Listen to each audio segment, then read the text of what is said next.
Good morning everyone, welcome to Civil Daily platform. जैसा कि आपको मालूम है, हम लोग सिविल इंजीनियरिंग प्लेटफॉर्म पर एक नया सब्जेक्ट का सीरीज़ स्टार्ट कर चुके हैं और जिसमें हम लोगों ने ऑलरेडी 4 लेक्चर देख लिया है। और लास्ट 4 लेक्चर्स में हमने डिस्कस किया है इंडस्ट्रियल इंजीनियरिंग एंड मैनेजमेंट के 3 अलग अलग चैप्टर्स को।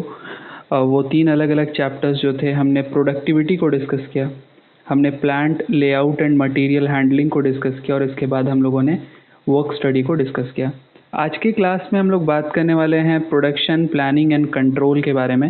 प्रोडक्शन प्लानिंग एंड कंट्रोल हम लोग आज के क्लास में डिस्कस करेंगे। तो सबसे पहले बात कर लेते हैं सिलेबस के बारे में कि प्रोडक्शन प्लानिंग एंड कंट्रोल में हमें बेसिकली पढ़ना क्या है। तो अगर प्रोडक्शन प्लानिंग एंड कंट्रोल के सिलेबस के बारे में बात करें तो यहाँ पे बेसिकली हमें कंट्रोल सिस्टम के बारे में समझना है और इसे बेसिकली हम लोग शॉर्ट में पीपीसी भी कहते हैं। इस चैप्टर को हम लोग क्या कहते हैं, पीपीसी भी बोलते हैं, पीपीसी। ये प्रोडक्शन प्लानिंग एंड कंट्रोल का शॉर्ट फॉर्म है। यहाँ पे बेसिकली हम लोग डिस्कस करेंगे डेफिनेशन, पीपीसी का डेफिनेशन क्या होता है उसको हम लोग डिस्कस करेंगे। इसके बाद हम लोग ऑब्जेक्टिव ऑफ पीपीसी को डिस्कस करेंगे। उसके बाद हम लोग फंक्शंस को डिस्कस करेंगे कि पीपीसी के क्या क्या फंक्शंस हैं। इसके बाद हम लोग डिफरेंट वर्ड्स जो है, रूटिंग क्या होता है, शेड्यूलिंग क्या होता है, लोडिंग क्या होता है, डिस्पैचिंग क्या होता है, इन सारे चीज़ों को हम लोग डिस्कस करेंगे।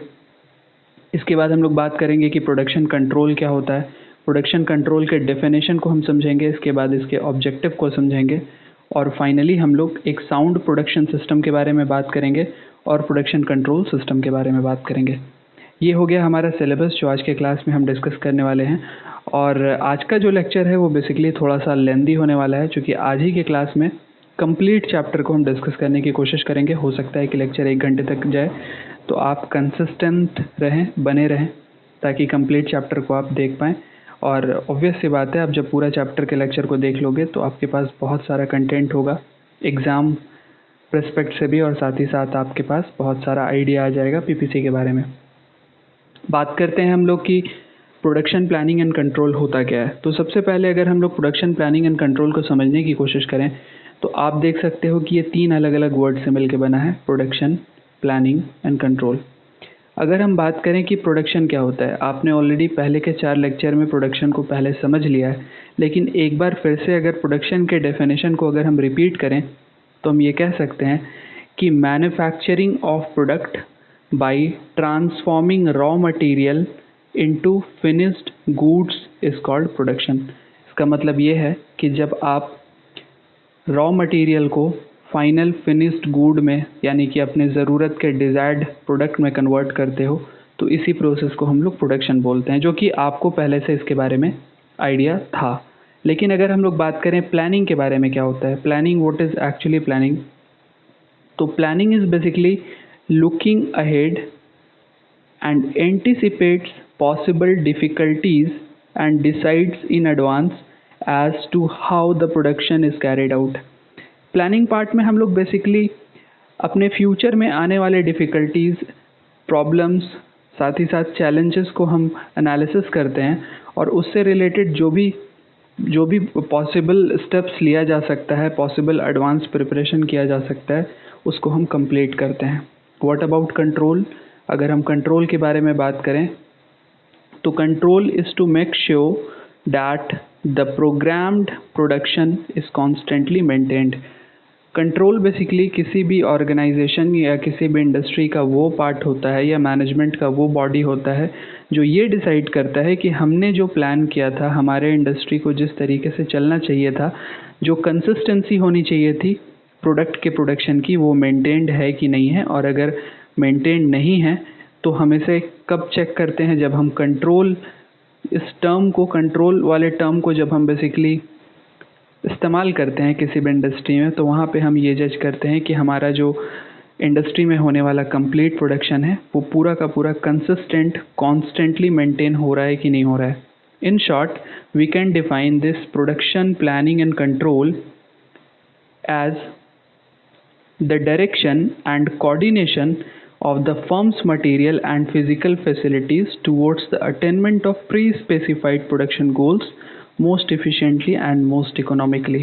तो जब हम प्रोडक्शन प्लानिंग एंड कंट्रोल के बारे में बात करते हैं तो यहाँ पे बेसिकली हम क्या करते हैं, यहाँ पे हम डायरेक्शन और कोऑर्डिनेशन को प्रिपेयर करते हैं ताकि हमारे फर्म, हमारे कंपनी, हमारे पर्टिकुलर प्लांट में जो भी मटेरियल और फिज़िकल फैसिलिटीज़ हैं उसको हम प्री स्पेसिफाइड गोल को पूरा करने के लिए अच्छे तरीके से यूटिलाइज़ करें और इकोनॉमिकली इस्तेमाल करें, पूरी इफ़िशेंसी के साथ, पूरे इकोनॉमी के साथ। अगर हम लोग उसको यूटिलाइज़ करते हैं तो उसे हम क्या कहते हैं, that is called PPC, that is production planning and management.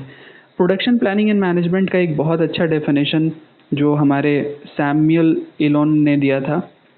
इन्होंने कहा था कि production planning and management this can be defined as the highest efficiency in production is obtained by manufacturing the required quantity of the product of the required quality at the required time by the best and cheapest method।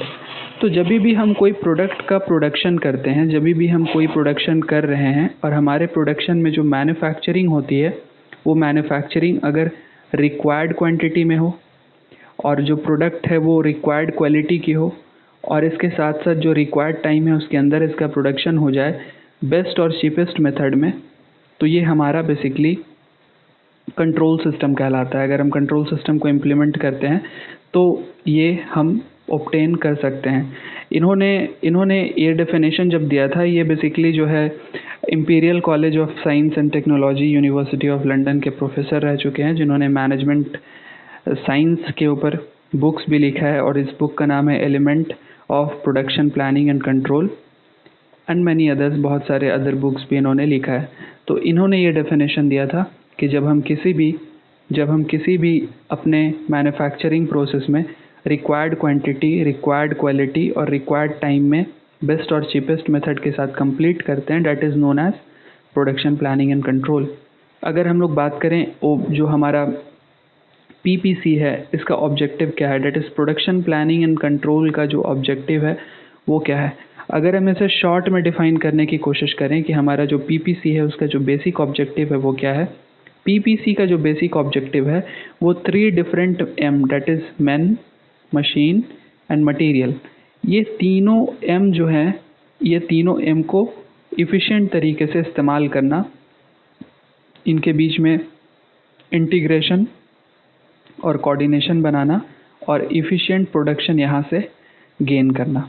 Basically जब हम बात करते हैं कि production planning and control का जो main objective है वो क्या है, तो मेन ऑब्जेक्टिव इसका यही होता है कि प्रोडक्शन प्लानिंग एंड कंट्रोल को इम्प्लीमेंट करके हम एक इंटीग्रेशन और कोऑर्डिनेशन के साथ जो हमारा मैन पावर है, जो हमारा मशीन है, जो हमारा मटेरियल है, इन तीनों को इफ़िशिएंट प्रोडक्शन के लिए इस्तेमाल कर सकें और सेल्स के रिक्वायरमेंट को मीट कर सकें।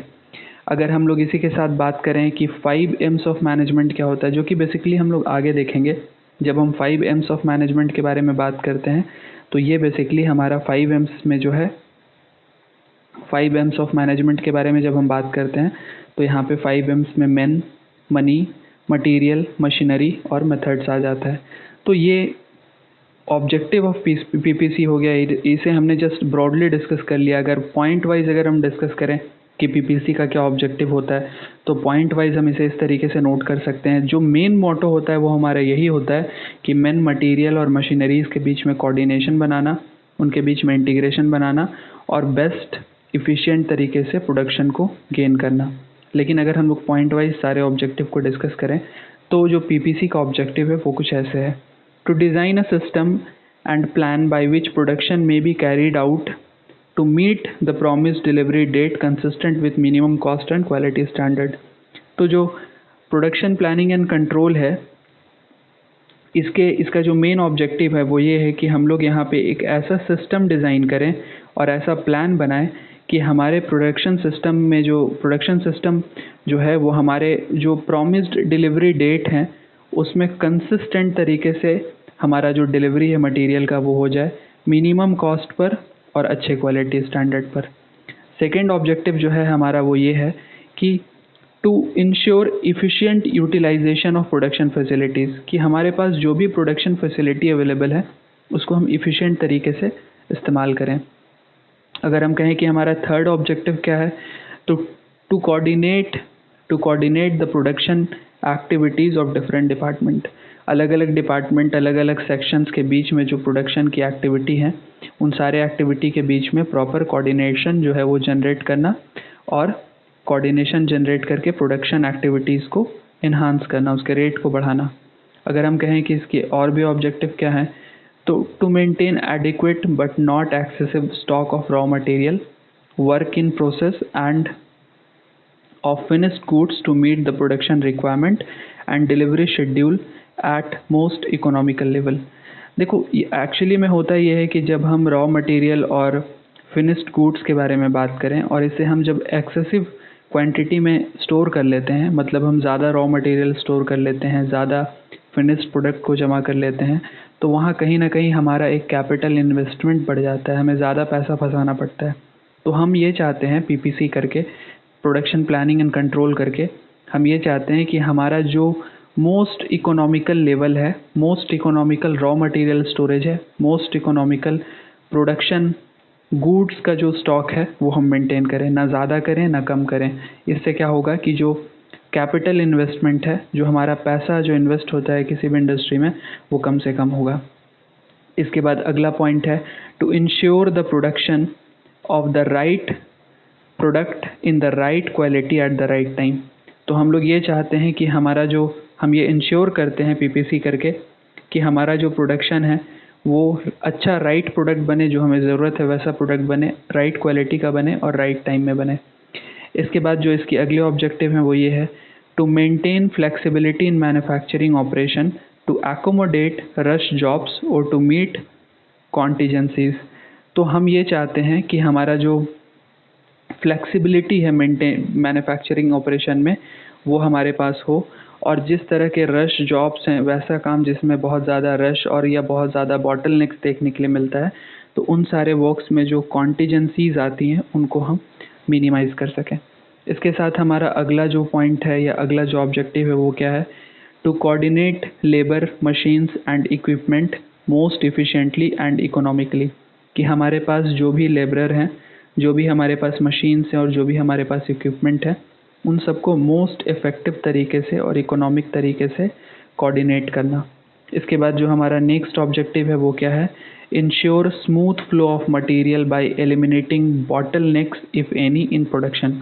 कि हमारा जो भी मटेरियल है, चाहे वो रॉ मटेरियल हो या सेमी फर्निश्ड मटेरियल हो या आप सेमी फर्निश्ड प्रोडक्ट भी बोल सकते हो, उसका जो फ्लो हो ना वो ज़्यादा से ज़्यादा स्मूथ हो, कहीं पे ऐसा बॉटलनेक्स कंडीशन ना आए जहाँ पे आपके प्रोडक्ट में जो टाइम का कंजम्पशन है वो ज़्यादा हो। तो हम लोग ये ध्यान रखते हैं कि कहीं भी मटेरियल के फ़्लो में या जब आपके प्रोडक्शन का जो प्रोसेस है वो चल रहा है, तो मटेरियल किसी एक पॉइंट पे या किसी एक जंक्शन पे जैम क्रिएट ना करे। ये बेसिकली तब होता है जब आपके पास अलग अलग ऑपरेशंस कंप्लीट करने के बाद जो आपके मटेरियल हैं वो किसी एक जगह पे आते हैं। तो होता ये है कि इस एक जगह में जो ये सारे अलग अलग पॉइंट से जो मटेरियल आ रहे हैं, यहाँ पे एक कॉन्जेशन क्रिएट होता है, एक बॉटल नेक क्रिएट होता है। तो हम क्या चाहते हैं, पीपीसी का इस्तेमाल करके हम ये चाहते हैं कि हम इस जो हमारा ये जो डिमेरिट है इसे हम दूर कर दें।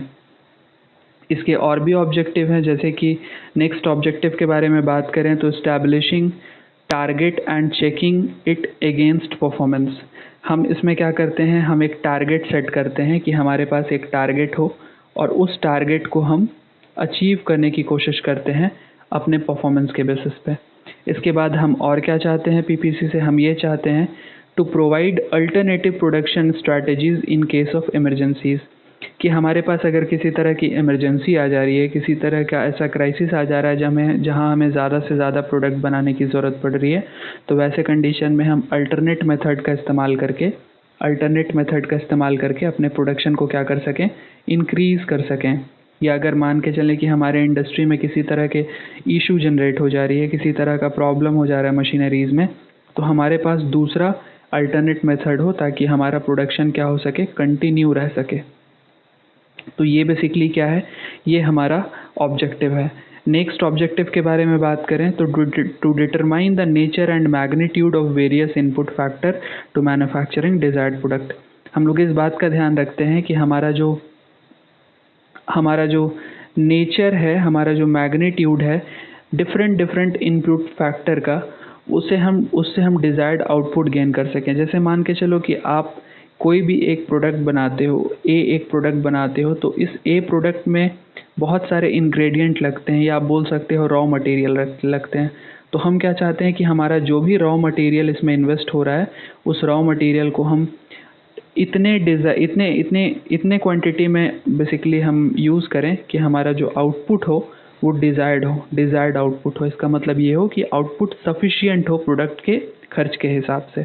इसके बाद अगर हम अगले पॉइंट के बारे में बात करें तो यहाँ पे ये है कि the PPC department guides production by preparing and issuing manufacturing order which direct the use of facilities and material and allocate labor to input of the required quantity of product in required quality। Basically क्या होता है, यहाँ पे हम इस बात का ध्यान रखते हैं, या हमारा ऑब्जेक्टिव ये होता है, आप बोल सकते हो कि हमारा जो भी प्रोडक्शन के लिए जो प्रोडक्शन पीपीसी डिपार्टमेंट है, वो पीपीसी डिपार्टमेंट जो है, जो भी हमारे पास ऑर्डर आया है उसे क्या करता है, मैन्युफैक्चरिंग ऑर्डर को डायरेक्ट कर देता है और सारी फैसिलिटीज़ को प्रोवाइड कर देता है, मटेरियल को प्रोवाइड कर देता है, लेबरर्स को प्रोवाइड कर देता है, और जितने आउटपुट हैं वो हमें मिल जाते हैं। तो बेसिकली पीपीसी डिपार्टमेंट की ऑब्जेक्टिव में ये भी है कि प्रोडक्शन के ऑर्डर के हिसाब से, मैन्युफैक्चरिंग ऑर्डर के हिसाब से जो भी फैसिलिटीज़, जो भी मटेरियल, जो भी लेबर का रिक्वायरमेंट है, उन सारे रिक्वायरमेंट को अवेलेबल कराना और इस अवेलेबिलिटी के साथ साथ रिक्वायर्ड क्वांटिटी ऑफ प्रोडक्ट को प्रोड्यूस करना। अगर हम लोग बात करें कि हमारे, अभी तक हमने बात किया कि हमारे पीपीसी के ऑब्जेक्टिव के बारे में, जिसे हमने सबसे पहले डिस्कस किया कि मेन ऑब्जेक्टिव क्या है। Mainly how can we define the objective of PPC? We can say that integration and coordination of these 3M, that is man, machine and material, will give us efficient production to meet the sale requirement. And when we have discussed these points is nothing but elaboration of that 3M concept what we have already seen in the last PPT। अगर हम लोग बात करें कि अगर ये जो हमारा PPC है, इस PPC का फंक्शन क्या है, तो अगर ये PPC के फंक्शन को हम लोग डिस्कस करें तो ये PPC 3 अलग अलग फेज में काम करता है। सबसे पहला है planning phase, then your action phase, then your control phase. What we do in planning phase? देखो, जब मैं प्लानिंग के बारे में बोलूँ तो हमारे पास 2 तरह की प्लानिंग होती है। एक को हम लोग प्रायर प्लानिंग बोलते हैं, सेकेंड इज एक्टिव प्लानिंग। अगर प्रायर प्लानिंग के बारे में बात करें तो यहाँ पे हम लोग बेसिकली फोरकास्टिंग करते हैं, forecasting related to product, forecasting related to sale and market में आपके प्रोडक्ट का जो डिमांड है वो आने वाले टाइम में कैसा रहने वाला है, और मार्केट का फ्लो कैसा है, मार्केट में सेल्स का जो ट्रेंड है वो कैसा है। तो ये सारे पॉइंट्स को हम फोरकास्टिंग पार्ट में देखते हैं। देन है ऑर्डर राइटिंग पार्ट में बेसिकली हम चूँकि 1 बाय 1 सबको डिस्कस करेंगे, लेकिन ऑर्डर राइटिंग जो है वो बेसिकली आपके प्रायर प्लानिंग में आता है। इसके बाद प्रोडक्ट डिज़ाइन। इसके बाद अगर हम लोग बात करें एक्टिव प्लानिंग में, आप इन शॉर्ट समझ सकते हो कि एक्टिव प्लानिंग में हम लोग उस पार्ट के बारे में पढ़ते हैं जो करंटली रन कर रहा है, जैसे कि process planning and routing, material control, tool control, loading, scheduling, ये सारे एक्टिव प्लानिंग के पार्ट हैं। अगर हम लोग बात करें एक्शन फेज में क्या होता है, इट इज़ जस्ट डिस्पैचिंग। अगर हम लोग बोले कंट्रोल फेज में क्या होता है, तो बेसिकली हम लोग कंट्रोल फेज को 2 अलग अलग पार्ट में समझ सकते हैं। पहला है आपका प्रोग्रेस रिपोर्टिंग एंड सेकेंड है आपका करेक्टिव एक्शन। प्रोग्रेस रिपोर्टिंग वो पार्ट है कंट्रोल फेज का जहाँ पे हम डेली बेसिस पे, वीकली बेसिस पे या एक शेड्यूल्ड पीरियडिक बेसिस पे हम अपने प्रोडक्ट के प्रोडक्शन के सिस्टम को, उसके जो प्रोग्रेस हैं, उनके जो कंसिस्टेंसी का रिपोर्ट है, उसको हम प्रिपेयर करते हैं, that is known as progress reporting. और हमारा जो करेक्शन या करेक्टिव एक्शन पार्ट है, यहाँ पे हम लोग अगर किसी तरह की कोई इश्यूज़ हैं उनको रिजॉल्व करने के लिए रीप्लानिंग करते हैं और एक्सपेडिटिंग करते हैं। तो ये हमारा फंक्शन को हमने जस्ट समझा, ये हमने फंक्शन को समझा कि फंक्शन एक्चुअली में क्या होता है, फंक्शंस किस तरीके से काम करता है। Now what we are going to do, we are going to study about each of this term individually. जैसे कि फोरकास्टिंग, ये फोरकास्टिंग टर्म आप ध्यान से देखो, हमने यहाँ पे देखा था फोरकास्टिंग। तो अब हम लोग फोरकास्टिंग का मतलब समझने वाले हैं। ये बेसिकली किस में आता है, पीपीसी में आता है। तो फोरकास्टिंग बेसिकली है क्या, हम लोग उसको देख लेते हैं। Estimation of type, quantity, quality of future work, कि आने वाले टाइम में हमें किस तरह की क्वांटिटी चाहिए, किस तरह की क्वालिटी चाहिए, और हमारा फ्यूचर में होने वाला जो भी एस्टिमेशन है उसके बारे में हम यहाँ पे देखते हैं। सो बेसिकली अगर हम बात करें फोरकास्टिंग क्यों ज़रूरी है, तो अगर हम फोरकास्टिंग करते हैं तो हमारे लिए ये बहुत बेहतर हो जाता है, या it is very we can say कि बिना फोरकास्टिंग के हम लोग कभी भी सस्टेन नहीं कर सकते। So for the survival of manufacturing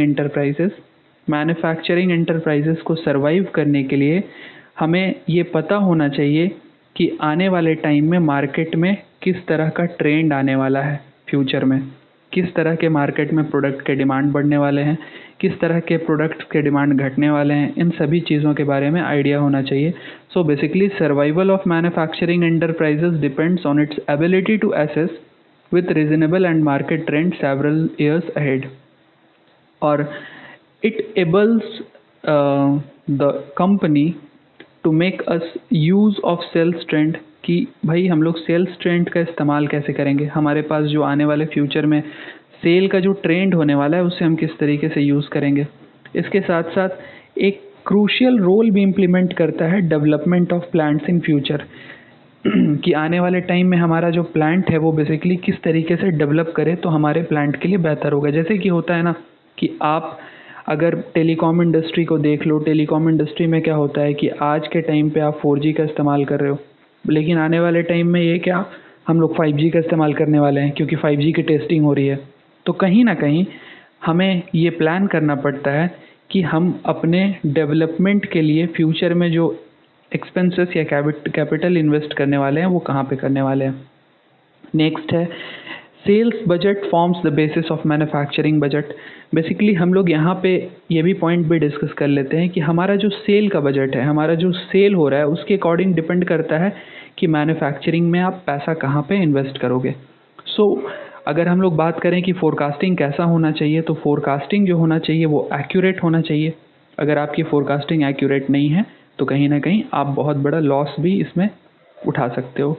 next क्या है, simple and easy to understand होना चाहिए, इकोनॉमिकल होना चाहिए, based on research and idea that is newly invented. अभी जो रिसेंट में आइडियाज़, रिसेंट में टेक्नोलॉजीज़ इन्वेंट की गई है उस पर बेस्ड होना चाहिए, ताकि आने वाले टाइम में आप जो भी मॉडर्नाइज्ड स्ट्रक्चर है उसको क्रिएट कर पाओ, और जो ऑलरेडी ऑब्सोलेटेड सिस्टम है, जो बंद हो चुका है या बंद होने वाला है, अगर आप उसमें इन्वेस्ट करते हो या करना चाहते हो तो उससे आप बच पाओ। बात करते हैं हम लोग सेल्स फोरकास्टिंग टेक्निक्स के बारे में। यहाँ पे हमें पॉइंट्स देखना है कि कौन कौन से टेक्निक्स बेसिकली सेल्स फोरकास्टिंग के लिए इस्तेमाल होते हैं। तो हिस्टोरिक एस्टिमेट का इस्तेमाल किया जाता है सेल्स फोरकास्टिंग के लिए, सेल्स एस्टिमेट फोर्स का इस्तेमाल किया जाता है, सेल ट्रेंड एनालिसिस का इस्तेमाल किया जाता है जिसको हम लोग ट्रेंड लाइन एनालिसिस भी बोलते हैं, मार्केट सर्वे किया जाता है, जजमेंट टेक्निक को यूटिलाइज किया जाता है, प्रायर नॉलेज को देखा जाता है कि प्रोडक्ट के बारे में प्रायर नॉलेज कैसा है। इसके बाद लीनियर रिग्रेशन एनालिसिस किया जाता है, साथ ही साथ forecasting by weighted moving average किया जाता है, और फोरकास्टिंग बाय पास्ट एवरेज किया जाता है। तो ये सारे वो मेथड हैं, ये वो सारे टेक्निक्स हैं जिसका इस्तेमाल बेसिकली फोरकास्टिंग के लिए किया जाता है। हमें बेसिकली मेथड्स के बारे में डिटेल्स में नहीं पढ़ना है, हमें जब हम कोई मैनेजमेंट कोर्स में जाते हैं तो इन सभी मेथड्स को हमें एनालिसिस करना होता है, पढ़ना होता है, केस स्टडी करना होता है इन सभी मेथड्स के ऊपर। लेकिन चूँकि हम यहाँ पे डिप्लोमा और कहीं ना कहीं ग्रेड तक के सिलेबस को कवर कर रहे हैं, तो हमारे लिए this part is not that important to study everything in details. तो हमें जस्ट क्या याद रखना है, हमें ये याद रखना है कि कौन कौन से मेथड यहाँ पे होते हैं सेल्स फोरकास्टिंग टेक्निक में। बात करते हैं हम लोग टूल कंट्रोल के बारे में। जैसा कि यहाँ पे आप देख सकते हो कि ये टूल कंट्रोल दो अलग अलग वर्ड से मिलके बना है, टूल एंड कंट्रोल। तो बेसिकली हम यहाँ पे क्या करते हैं, हम टूल पे कंट्रोल करते हैं क्या? नहीं, हम यहाँ पे क्या करते हैं कि हमारे जो भी इन्वॉल्व्ड टूल्स हैं, जो भी टूल्स लग रहा है किसी कंपनी में काम होने के लिए, जो भी मशीन्स का इस्तेमाल हो रहा है, उसे हम इफ़िशिएंट तरीके से इस्तेमाल करते हैं। See, when we discuss control, it doesn't mean that we are going to reduce the quantity of machines involved in a production system, but we are going to provide accurate number of machines and tools to the production system what is actually needed. So this is basically control. अगर हम लोग बात करें कि tool control में होता क्या है, तो सबसे पहले टूल कंट्रोल में हम लोग ये देखते हैं कि what are the quantities that is required for our production unit. Next procuring necessary tools, सबसे पहले हम ये पता करते हैं कि हमें कितने टूल्स की ज़रूरत है, इसके बाद क्या मतलब जो नेसेसरी टूल है वो प्रोवाइड कराते हैं. Then controlling and maintaining tools when they are procured. जब एक बार हम टूल को प्रोवाइड करा देते हैं तो उसके बाद हम उसे कंट्रोल करते हैं bye maintaining and by just maintaining and just controlling that system कि वहाँ पे जो टूल्स की अवेलेबिलिटी है वो ठीक ठाक से इस्तेमाल हो. बात करते हैं डेफिनेशन के बारे में. Then we can say a tool control और प्रोसेस प्लानर जो हैं उन्हें सबसे पहले ये पता होना चाहिए कि किसी भी सिस्टम में जो टूल का रिक्वायरमेंट है वो कितना है. इसके बारे में जो है उन्हें प्रायर इन्फॉर्मेशन होना चाहिए, प्रायर आइडिया होना चाहिए, ताकि वो अपने ज़रूरत के हिसाब से टूल्स को अवेलेबल करा सके when they are needed. So somehow we can say that this tool control is nothing but the control on tools, the control on quantity of tools and the desired quantity of tools will be provided to the industry to reduce the total cost of production. अगर हम लोग बात करें कि it provides limit to the tool control inventory, हम लोग इसे calculate कैसे कर सकते हैं, तो कैलकुलेट करने के लिए हमारे पास दो अलग अलग सिस्टम होता है. एक को हम लोग द ब्रास रिंग सिस्टम बोलते हैं एंड MC कैस्की सिस्टम. ये इस्तेमाल किया जाता है टूल कंट्रोल टेक्निक को बेसिकली समझने के लिए और यहाँ से टूल कंट्रोल एनालिसिस करने के लिए. आगे चलते हैं. जैसा कि हमने वहाँ डिस्कस किया था ऑर्डर राइटिंग, तो ये ऑर्डर राइटिंग क्या होता है? This is nothing but giving authority to one और more person to undertake a particular job. Suppose you are just in a PPC department working as a manager and you are giving authority to a particular supervisor or a foreman to handle a particular work, then it will be known as order writing. What is product design? आप जानते हो कि product के design से related जो data है, जैसा कि वर्ड से आपको पता चल रहा है, collection of information regarding specification, bill of material, design etcetera, कि प्रोडक्ट कौन से डिज़ाइन का, किस स्पेसिफिकेशन का, किस क्वालिटी का और जो इसकी जो मटेरियल है वो कैसी होंगी, इन सब के बारे में जो इन्फॉर्मेशन होता है वो हमें प्रोडक्ट डिज़ाइन वाले पार्ट में हमें गेन करना होता है. So we have already seen that these functions, right. And हमने यहाँ पे देखा था forecasting, order writing and product design, all these are a part of prior planning. कि हम क्या करते हैं, हम प्रायर प्लानिंग के पार्ट में इसे रखते हैं कि हमें प्रायरली ये डिसाइड करना होता है कि हमारी फोरकास्टिंग कैसी है, आने वाले टाइम में कौन सा प्रोडक्ट मार्केट में चलेगा. इसके बाद हम ऑर्डर राइटिंग मतलब वर्क किसको वर्क के लिए जो है ऑथराइज़ कर रहे हैं, इसके साथ साथ प्रोडक्ट के स्पेसिफिकेशंस क्या है. और हमने टूल कंट्रोल को भी देख लिया जो बेसिकली हमें आगे देखना है. नेक्स्ट हम लोग बात कर लेते हैं लोडिंग के बारे में. जब हम लोडिंग कहते हैं ना तो यहाँ पे बेसिकली क्या है, असाइनमेंट है. असाइनमेंट किसका? असाइनमेंट काम का. Assignment of work to the manpower, machineries, etc. without specifying when the work is to be done. तो जब हम बात करते हैं असाइनमेंट लोडिंग के बारे में, तो यहाँ पे हम क्या करते हैं, लोडिंग पार्ट में जो भी हमारा काम है, जो भी प्रोडक्शन में जो हमारा काम है जो होने वाला है, उससे रिलेटेड जो भी वर्क है, उसको जब हम मैन पावर और मशीनरीज़ को डिलीवर कर देते हैं कि आपको ये काम कंप्लीट करना है, then that part is known as loading. Loading results in a tabulated list of charts showing the planned utilization of machines and workstation in the plant. Somehow we can see loading like this. Okay, just मुझे ये वाला remove करने दो. हाँ, okay. तो कहीं ना कहीं हम लोडिंग को इस तरीके से दिखा सकते हैं जैसा कि आप यहाँ पे देख रहे हो.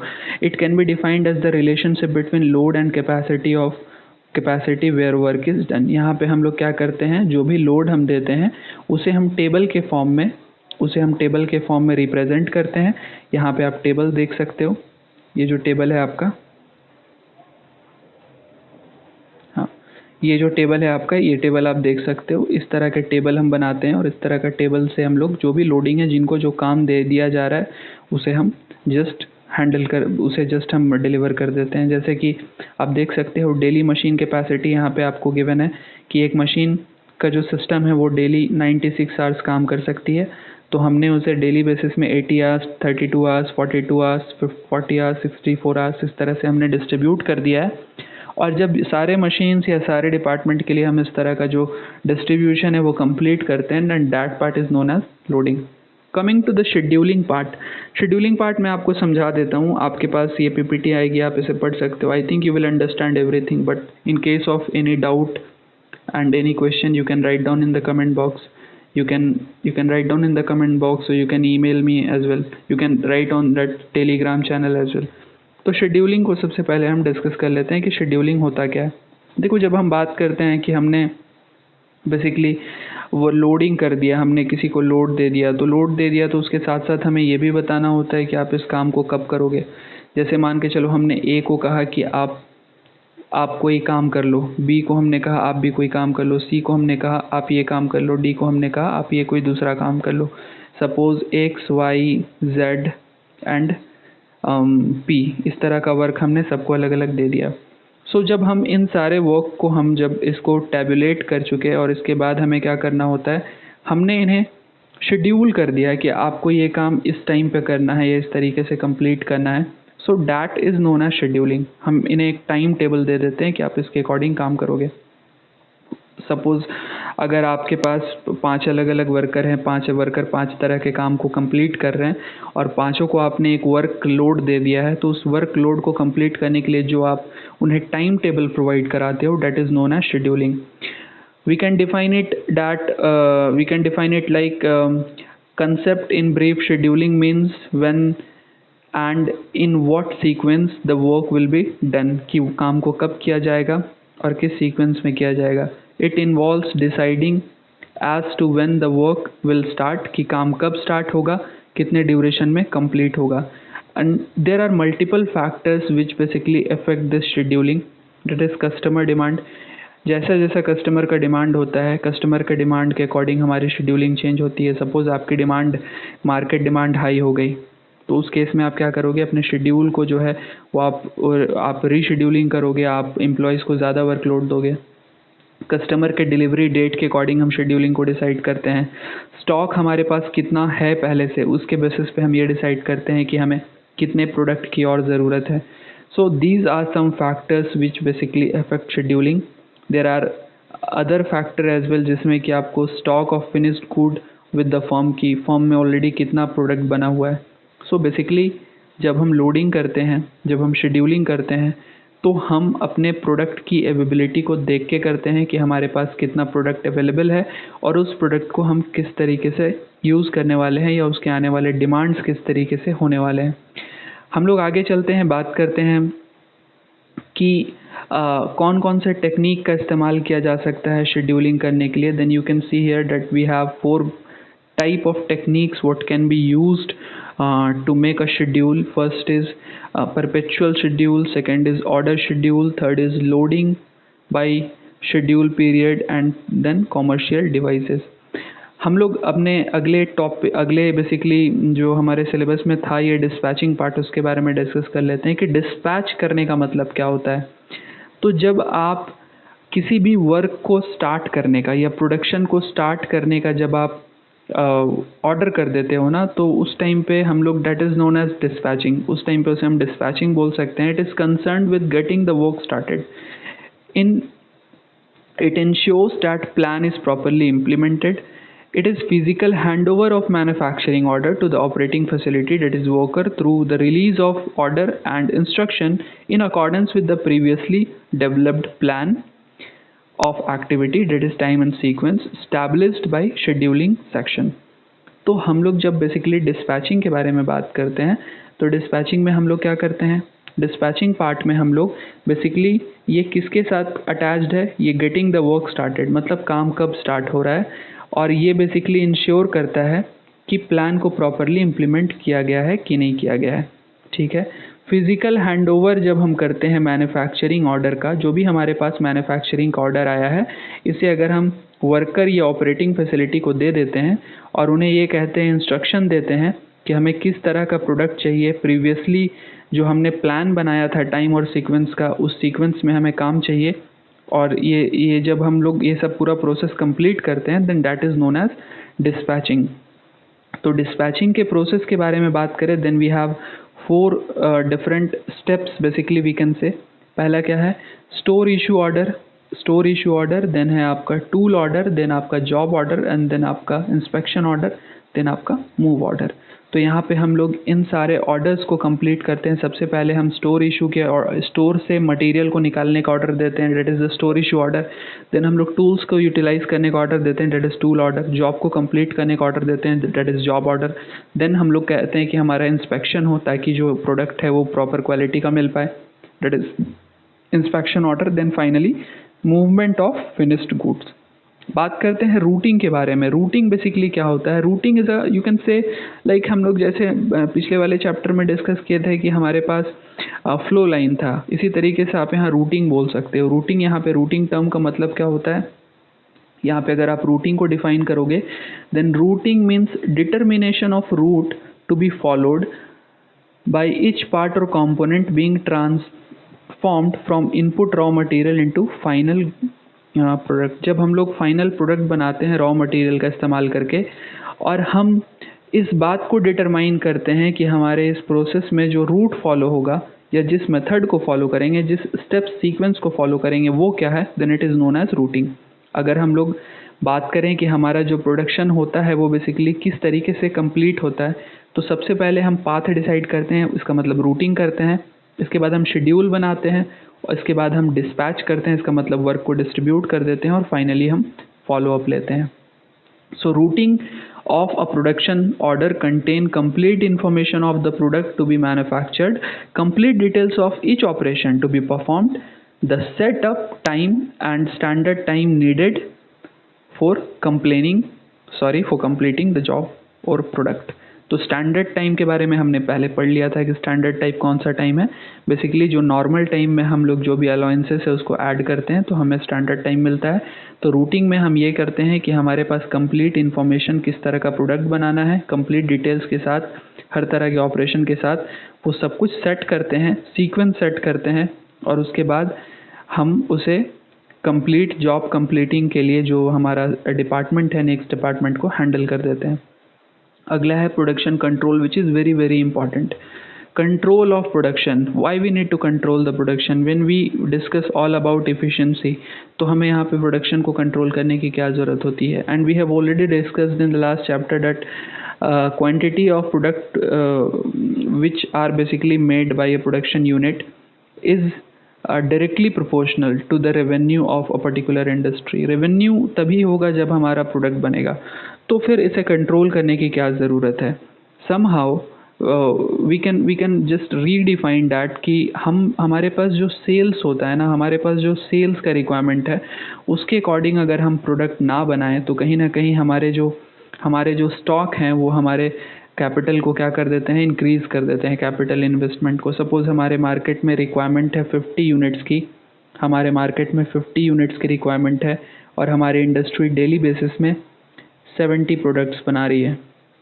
तो यहाँ पे क्या होता है कि 20 प्रोडक्ट्स का आपको स्टॉक मिलना शुरू हो जाएगा डेली बेसिस पे, और कहीं ना कहीं ये हमारे कैपिटल को क्या करता है, कैपिटल इन्वेस्टमेंट को बढ़ा देता है।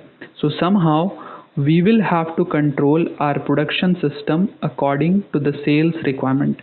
सेल्स जिस तरह से हमारे पास होता है उसी के अकॉर्डिंग हम प्रोडक्शन को बेसिकली कंट्रोल करते हैं। So production control,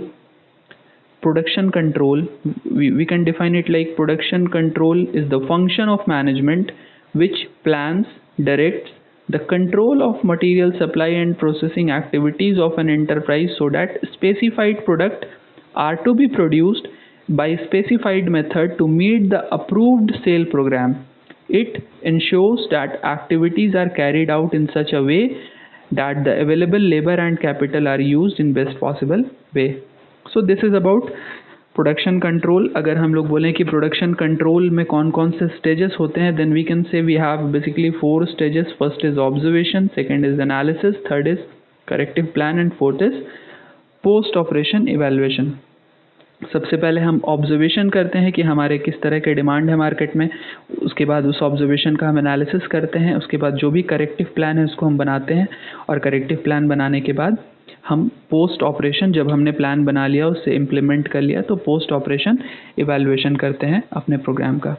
next is objective of production control की बेसिकली जब हम प्रोडक्शन कंट्रोल के बारे में बात करते हैं, so what are the main objectives जिसके लिए हम प्रोडक्शन कंट्रोल को इम्प्लीमेंट करते हैं. So the first objective is to issuing the necessary orders to the proper personnel through the described channel for effecting the plan. Next is to ensure availability of the means of carrying out the orders, the material, machines, tools, equipments and manpower in the required quantity at the required time. And next is to ensure carrying out of the orders by the personnel so that goods are produced in the required quantities of the specified quality at a predetermined time. Thus, the underlying principle of production control is that the highest efficiency in production is obtained by producing the required quantity in time and is the best and in the best and cheapest method possible. तो हमारे objective में ये है कि हम सबसे पहले हमारा ऑब्जेक्टिव क्या है कि हम जितनी नेसेसरी ऑर्डर्स हैं उसके अकॉर्डिंग अपने प्रोडक्ट को डिस्क्राइब चैनल के थ्रू पास करें. इसके बाद अवेलेबिलिटी जो है हमारा मींस अवेलेबिलिटी ऑर्डर्स का, मटेरियल का, मशीन्स का, टूल्स का, इक्विपमेंट्स का, उसको रिक्वायर्ड क्वालिटी और रिक्वायर्ड टाइम में हम कंप्लीट करें. इसके साथ साथ हम ये इंश्योर करते हैं कि जो ऑर्डर है उस ऑर्डर के अकॉर्डिंग हमारा जो प्रोडक्शन है वो कंप्लीट हो जाए और बेस्ट और चीपेस्ट मेथड के साथ हो.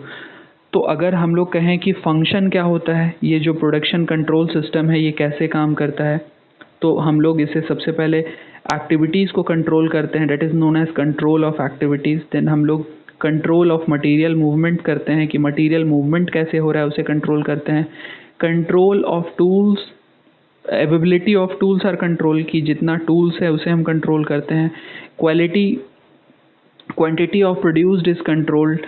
Then control of replacement, labor efficiency and control. तो कहाँ पे कंट्रोल लगाते हैं हम? सबसे पहला कंट्रोल लगाते हैं एक्टिविटी पे, अगला कंट्रोल लगाते हैं मटेरियल मूवमेंट पे, नेक्स्ट कंट्रोल होता है हमारा बेसिकली टूल्स पे, कितने टूल्स अवेलेबल हैं. नेक्स्ट कंट्रोल होता है बेसिकली किस तरह की क्वांटिटी बन रही है. नेक्स्ट कंट्रोल होता है रिप्लेसमेंट पे कि मशीन्स जो बेसिकली हमारा जो मशीन्स जो वर्किंग कंडीशन में नहीं है उनके रिप्लेसमेंट का जो सिस्टम है, ये पीरियडिक सिस्टम है या जो भी मशीन का मेंटेनिंग सिस्टम है वो कैसा है. इसके बाद अगला जो सिस्टम होता है वो लेबर की एफिशिएंसी को कंट्रोल करना होता है. somehow we can say that this control और production control is that part of management which decides कि हमारे प्रोडक्शन में जो लगने वाला टोटल एक्सपेंसेस है, हमारे प्रोडक्शन में लगने वाला टोटल खर्च है, उसको हम रिड्यूस करें, जितने स्टॉक्स की ज़रूरत है उतने अपने पास रखें, और इस वर्क को करने के लिए जो भी हमारे अलग अलग स्टेप्स नीडेड है उन सारे स्टेप्स को हम परफॉर्म करें. Next is sound production. सुनने में बहुत अच्छा लग रहा है. साउंड प्रोडक्शन के बारे में बात करें, जैसा कि आप जानते हो साउंड का मतलब क्या होता है. साउंड का मतलब होता है ध्वनि. नहीं, ध्वनि यहाँ पे इस्तेमाल नहीं होने वाला है. साउंड हम लोग एक प्रॉपर वर्ड के लिए इस्तेमाल करते हैं. जैसे कि हम कहते हैं कोई चीज़ sound, it means that is okay. So sound production means a production system which can produce desired product in required time of required quality and required quantity with an efficient rate of energy consumption. PPC helps in achieving the goal of getting sound production. So sound production क्या है? Sound production एक वैसा production है, एक वैसा production system है जहाँ पे हम लोग जो डिज़ायर्ड प्रोडक्ट है उसको अपने रिक्वायर्ड टाइम में जितना समय दिया गया है उसमें कंप्लीट करें, जिस क्वालिटी का बताया गया उस क्वालिटी का बनाएं, जिस क्वांटिटी में बोला गया उस क्वांटिटी में बनाएं, और साथ ही साथ जो एनर्जी कंजम्पशन है वो हमारा कम से कम हो. और पीपीसी जब हम इस्तेमाल करते हैं तो ये हमें हेल्प करता है अचीव करने में ये साउंड प्रोडक्शन गोल को. Okay, so it is all about sound production. तो आज के क्लास के लिए इतना ही था. आज हमने अपने पीपीसी चैप्टर को डिस्कस किया। हमने आज पीपीसी चैप्टर को पढ़ लिया। आपको इस चैप्टर से रिलेटेड किसी भी तरह के डाउट्स हैं तो आप कमेंट बॉक्स में लिख सकते हो।